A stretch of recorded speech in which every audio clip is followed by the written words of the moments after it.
Hello guys! So today's video, mag-aaral tayo ng circle of equations at determining the radius and center of the circle. So dito sa circle na ito, from the center to one point around the circle ay tinatawag nating radius. Ang coordinates naman ng center of the circle natin ay tatawagin nating HK, yung H representing yung x-axis at yung Y representing y-axis. So sa example na ito, ang center of the circle natin ay nasa point of origin, which is 0, 0. Okay? So meron tayong tatlong equations for the circle. So yung first equation at yung second equation, tinatawag nating standard form or center radius form. At yung pangatlong equation, tinatawag nating general form. So mag-proceed tayo sa first equation. So given sa first example natin, x squared plus y squared equals 9. To determine the center of the circle and its radius, kailangan muna natin mahanap yung HK. So yung HK natin represent yung center of the circle. Radius natin, gawin nating R. So sa first equation, wala naman tayong h at saka k na nakikita dito sa x squared plus y squared equals 9. So ang center of the circle natin ay magiging 0, 0 o nasa point of origin ng Cartesian plane. So yung 9 natin representing equal siya sa r squared. 9 equals r squared. So to get r is kailangan natin siyang square root. So, square root ng r squared is r. At ang square root ng 9 is 3. So, nakuha na natin yung center at radius niya. Center, 0, 0. At yung radius ay 3. I-graph ngayon natin yung first equation na sinosolve natin, which is yung x squared plus y squared equals 9. Tandaan natin na kapag ang equation niya ay naka-form na center radius form, x squared plus y squared equals r squared, yung hk natin ay palaging nasa center of origin, which is 0, 0. So, ang center ng circle natin ay nasa point of origin, which is yung 0, 0. At yung nasolve nating radius ay equal to 3. So, once na nakita na natin yung center of the circle, yung radius natin, magka-count tayo 3 units to the right, 3 units to the left, 3 units sa taas, at 3 units sa baba. So, parang ganito. 1, 2, 3. 1, 2, 3. 1, 2, 3. 1, 2, 3. Tsaka natin i-plot yung mga points around the circle. So, hindi nga lang perfect yung circle ko kasi wala akong gamit na protractor. Okay? So, kuha tayo ng second example. So, x squared plus y squared equals 16. Again, ang center of the circle natin ay 0, 0 kapag ang equation natin ay naka-form na ganito. X squared plus y squared equals r squared. So, yung 16 natin representing r squared, equate natin siya sa 16. Kunin natin yung square root ng r squared. So, square root ng r squared, square root ng 16. So, r is equal to square root ng 16, 4. So, ang center natin ay nasa 0, 0 at ang radius natin ay equal to 4. So, i-graph ulit natin yung equation x squared plus y squared equals 16. Meron na tayong center, 0, 0 at radius ay 4. So, yung center natin nasa point of origin. Mag-count tayo 4 units to the right, 4 units to the left, 4 units taas, at 4 units sa baba. Ngayon, i-plot natin yung points. So, ayan yung graph ng x squared plus y squared equals 16 sa Cartesian plane. So, dito sa third example natin, meron tayong x minus 2 squared plus y minus 5 squared equals 4. Yung equation na yan ay nakabase tayo dun sa second equation of the circle, which is yung x minus h squared plus y minus k squared equals r squared. So, madali na lang ma-identify dito yung center. So, yung h natin, so yung hk natin, yung center of the circle. So, ano yung h natin dito? X minus 2. X minus h. Yung h natin ay 2.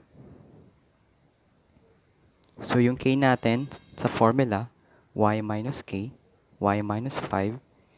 So, ang k natin ay equal to 5. So, yung x at saka y coordinates natin nasa 2, 5. At yung radius natin, r squared, is equal to 4. So, square root ng r squared, square root ng 4. Square root ng r squared is r. Square root ng 4 is 2. So, yung center ng circle natin ay 2, 5 at ang radius ay 2. So, i-plot natin yung center. Nasa 2, 5. 2 sa x-axis at sa y, 5 units sa taas. So, magka-count naman tayo ng 2 units to the right, 2 units to the left, 2 units sa taas at saka 2 units sa baba. So, pagkatapos nating gawin yung radius, i-plot na natin yung mga points. So, ayan yung graph ng x minus 2 squared plus y minus 5 squared equals 4 na may center na 2, 5 at radius na 2. X plus 3 squared plus y minus 3 squared equals 17. Kunin natin yung center at yung radius. So, nakabase pa rin siya dun sa pangalawang equation ng circle natin, which is ito. So, ayan. So, kunin natin yung h. Yung x-coordinate. So, kung mapapansin nyo, ito ay naka-x plus 3. Hindi niya na-follow yung x minus h squared na formula. So, ibig sabihin yan, itong plus 3 na to ay dating negative 3. Kasi x minus negative 3 squared. So, yung negative ay isang additive inverse. So, yung negative magiging x plus 3. So, yung h natin ay dapat negative 3. Okay? Tapos yung k natin, which is y minus 3, y minus k. So, yung k natin ay positive 3. So, yung center natin ay nasa negative 3, 3. So, yung radius natin, r squared equals 17. So, square root ng r squared, ang r natin ay square root of 17. Dahil hindi naman siya perfect square na pwede lumabas sa square root. So, ang r natin is square root of 17. Okay? So, hindi na natin siya i-graph. Okay? So, kasi alam na natin mag-graph. Okay? So, example natin dito, number 5, x minus 5 squared plus y plus 8 squared equals 14. So, ang h natin ay x minus h, x minus 5. So, 5 yun, positive. Hindi natin i-follow yung x minus. Yung h lang yung i-follow natin, which is yung 5. So, yung k natin, y minus k, naging plus 8. So, yung y plus 8, dati yung y minus negative 8, additive inverse. So, yung y natin is supposed to be negative 8. Ay, yung k natin is supposed to be negative 8. Okay. So, madali na lang tandaan kung may nakita kang plus y plus 8, yung k natin ay negative 8. Kung x minus 5, yung h natin, positive 5. So, yung center ng radius natin ay nasa 5, negative 8. At yung radius, r squared equals 14. Hindi naman siya ma-perfect square. 2 times 7, 14. So, ang r natin ay square root of 14. Okay? So, last example sa second equation natin. So, dito, x plus 9 squared plus x plus 3 squared equals 52 following yung formula. Ang h natin, so yung positive 9, additive inverse. So, pwede mo namang siyang gawing negative 9 na lang. Automatic kasi dati siyang x minus negative 9 squared. So, x minus, yun. At yung negative 9 natin yung h. Ganun din sa k. So, x plus 3 squared, additive inverse, negative 3. So, yung center natin ay negative 9, negative 3 coordinates. Yung radius natin, r squared equals 52, square root, square root. So, r equals square root of 52. Yun nga lang yung 52 baka meron pa siyang lumabas sa square root sa radical symbol. So, i-check natin. So, yung square root of 52, pwede rin siyang maging 2 times 26. Or pwede rin siyang maging 2 times 2 times 13. So, pwede rin siyang maging 2 times 2 times 13. So, meron na tayong 2 times 2, 4. So, ano ba yung square root ng 4? Magiging ganito siya. 4 times 13. Square root ng 4 is 2. Lalabas yung 4, magiging 2 square root of 13 na lang. So, yung final answer natin ay 2 square root of 13. Yung radius. So, yung center natin, circle, negative 9, negative 3. At yung radius, 2 square root of 13. So, kapag yung equation natin ay naka-general form naman, x squared plus y squared plus cx plus dy plus e equals 0 at hinahanap natin yung center at saka yung radius, ito yung formula ang kailangan natin itong tatlo.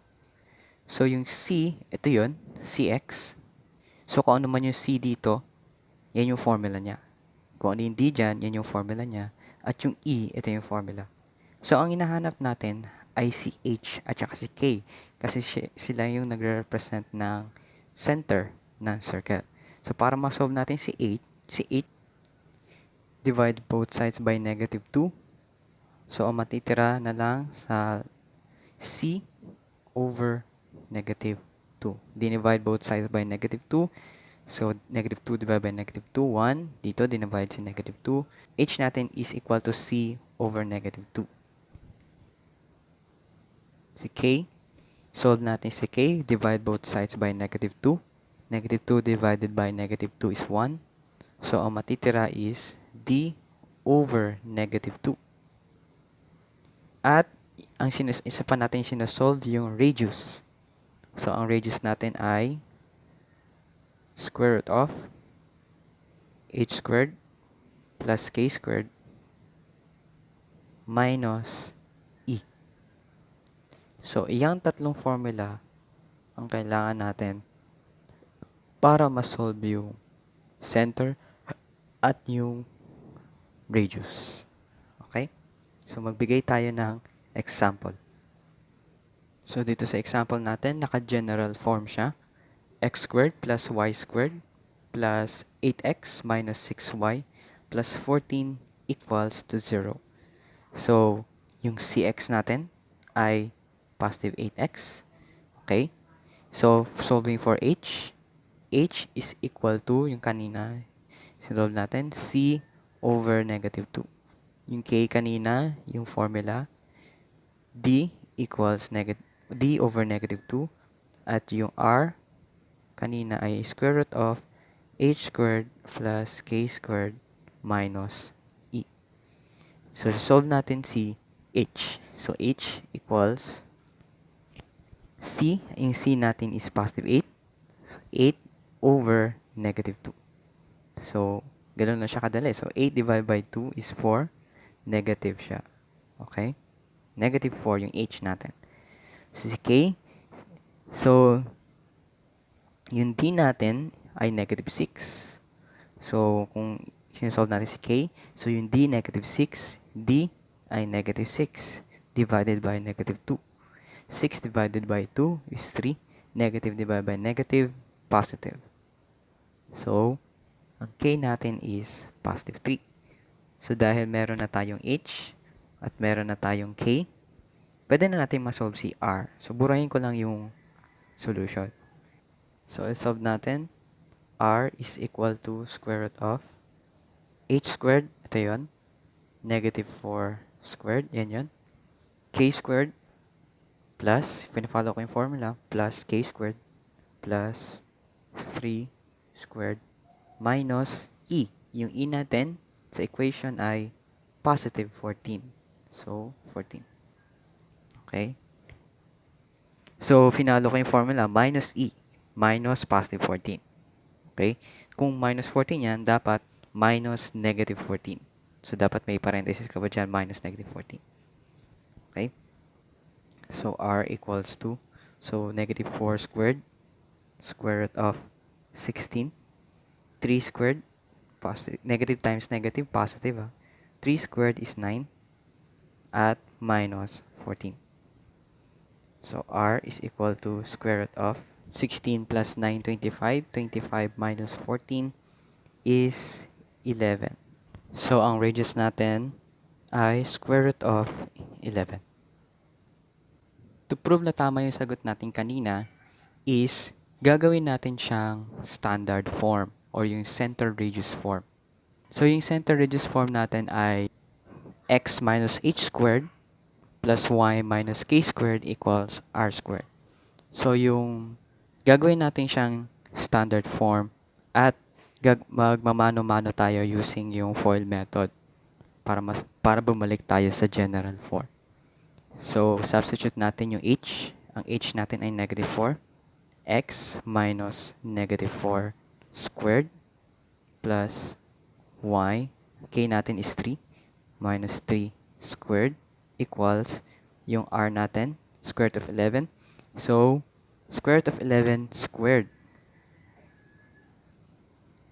Okay? So, yung x minus negative 4, additive inverse yan.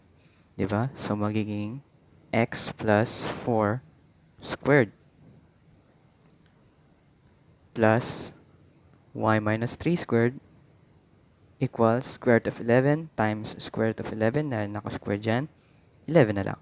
Center radius form or yung standard form natin from itong question na to. So, ito yung general form, ito yung standard form niya. So, itong standard form, ibabalik natin sa general form. So, titingnan natin kung tama ba yung h. So, yung y natin, mali pala to, k, at yung r natin. So, ayan. So, ito yung general form. Ito yung standard form niya. Kasi nasolve natin kanina, yung h ay negative 4 at yung k ay 3. So, tingnan natin kung tama talaga yung yung h, k, at yung radius natin. So, ang gagawin natin is magmamano-mano tayo using yung FOIL method.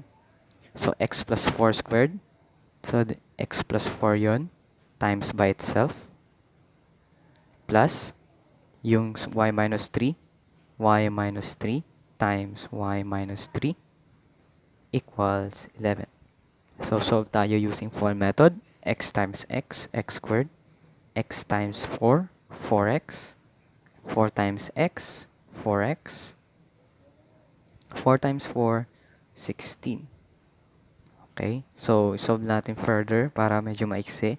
X squared, yung like terms. X squared plus 8x plus 16. So, ito namang y minus 3. So, y times y, y squared. Y times negative 3 is negative 3y. Negative 3 times y, negative 3y. At negative 3 times negative 3 is positive 9. Ito yun. Negative 3 times negative 3, positive 9. Okay? So, solve natin further. So, y squared. Negative 3 minus negative 3, like terms. Parehas naman sila ng y. Negative 6y. At positive 9. Equals yung 11. Huwag natin kalimutan. So, binaba ko na onte. So, i-follow natin yung format ng general form. X squared. Ito yan. Plus y squared. Ito yan. So, ano yung sunod? Cx.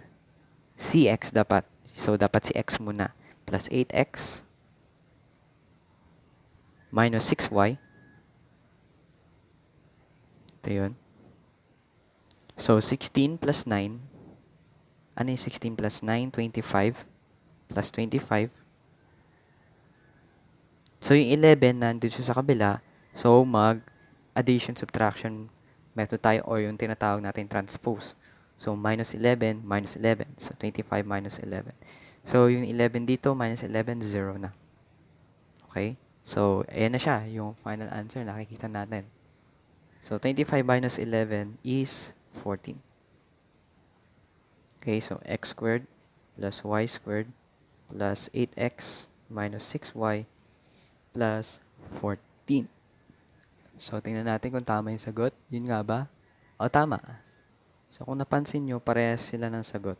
Ibig sabihin, yung h at saka k na na-solve natin kanina ay tama.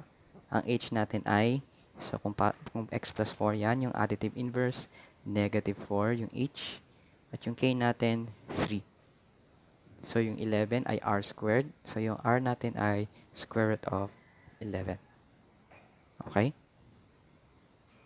So, kuha tayo ng second example. So, kapag naman meron na siyang ito yung general form natin ay x squared plus y squared plus cx plus dy plus e equals to 0. So, kapag yung numerical coefficient niya may 2 dyan, dito sa x squared tsaka y squared, kailangan muna natin siyang i-divide sa 2 para bumalik siya dun sa numerical coefficient niya na 1 bago tayo mag-solve ng center at saka ng radius. So, divide both sides by 2. Lahat yan. So, ayan. Divide both sides all by 2. So, sa left, divide by 2. At sa right side na equation, dapat divide by 2 din. So, 2x squared divided by 2, x squared. 2y squared divided by 2, y squared. Negative 20x divided by 2, negative 10x. 32 divided by 2, positive naman. So, 16y. 20 divided by 2 is negative 10 equals 0. Tsaka natin pwedeng i-solve yung h at tsaka yung k. So, ayan yung sinolve natin kanina. X squared plus y squared minus 10x plus 16y minus 10 equals 0. I-solve natin. So, yung h, yung formula ng h, c divided by negative 2. Yung kanina, di ba, na-solve natin. Tapos yung k natin, ang formula is d over negative 2 at yung r natin is equal to the square root of yung h squared, pag nasolve natin si h, k squared minus e. Dinerive ko lang yung formula. Okay? So, h is equal to c, cx. So, dapat, ito yun, negative 10. So, yung c natin is negative 10 over negative 2. 10 divided by 2 is 5. Negative divided by negative, positive. So, yung h natin ay 5. Si k, d, yung d natin, dy. So, dapat y, 16. So, 16 divided by negative 2. 16 divided by 2 is 8. Positive divided by negative is negative 8. So, nakuha natin si 5. Nakuha na natin si negative 8. So, tatanggalin ko lang yung solution para maiksi. So, ayan.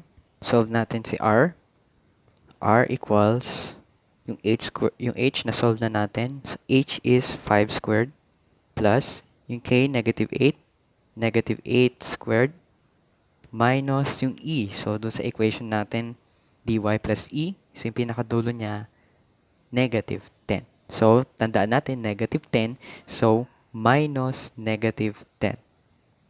Okay? So, ganun yun ha. Yung formula natin dito, h squared plus k squared minus e. H squared plus k squared minus e. So, minus negative 10 kasi yung e natin ay negative 10. So, may additive inverse tayo dyan. So, r equals to 5 times 5, 25. 5 squared dyan. 8 times 8, negative 8 squared dyan. Negative 8 squared is 64. Positive. Lahat naman ng square positive. So, negative of negative, positive 10.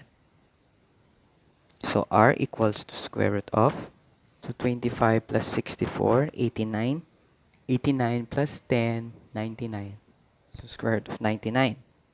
So, yung square root of 99, pwede pa nating i-rationalize. Baka meron pa siyang pwedeng lumabas. So, yung square root of 99, pwedeng 33 times 3. Kasi 99 yun. Or pwede rin siyang 3 times 3 times 11. 3 times 3, 9. 9 times 11 is 99. So, yung 3 times 3, 9 lalabas. Square root of 9 times 11. So, yung square root of 9, ano ba square root ng 9 is 3. So, lalabas si 3. So, ang natira si 11. So, ang radius natin ay 3 square root of 11. Or square root of 99 kapag wala sa choices yan. Okay? So, Ayan siya. So, yung h, yung k, at saka yung radius. So, kung ibabalik natin siya sa standard form, or yung center radius form na x minus h squared plus y minus k squared equals r squared. So, meron naman tayong h, di ba? So, x minus h minus 5. So, x minus h. Yung h natin ay 5 squared plus y minus k, negative 8. So, tandaan natin, y minus negative 8 squared. So, y minus negative 8. Y minus negative 8 equals, yung r natin ay 3 square root of 11 or yung dati, square root of 99. So, ibabalik natin sa ganon. Squared. Okay? So, ayusin lang natin. X minus 5 squared plus yung minus negative 8 dito magiging additive inverse. Y plus 8 squared equals square root of 99 times square root of 99. 99 na lang. So, ayan siya. So, ito yung center radius form o standard form netong number 2 question. So, yung x squared plus y squared minus 10x plus 16 minus 10 equals 0. Dinivide natin sa 2. So, yung standard form niya ay ito. So, kung gusto mo malaman kung tama yung sagot natin, isolve mo lang to isa-isa yung mga yan. Ganon din yung lalabas. Okay? So, ayun lang. Thank you. Sana marami kayo natutunan ngayong araw na ito. God bless.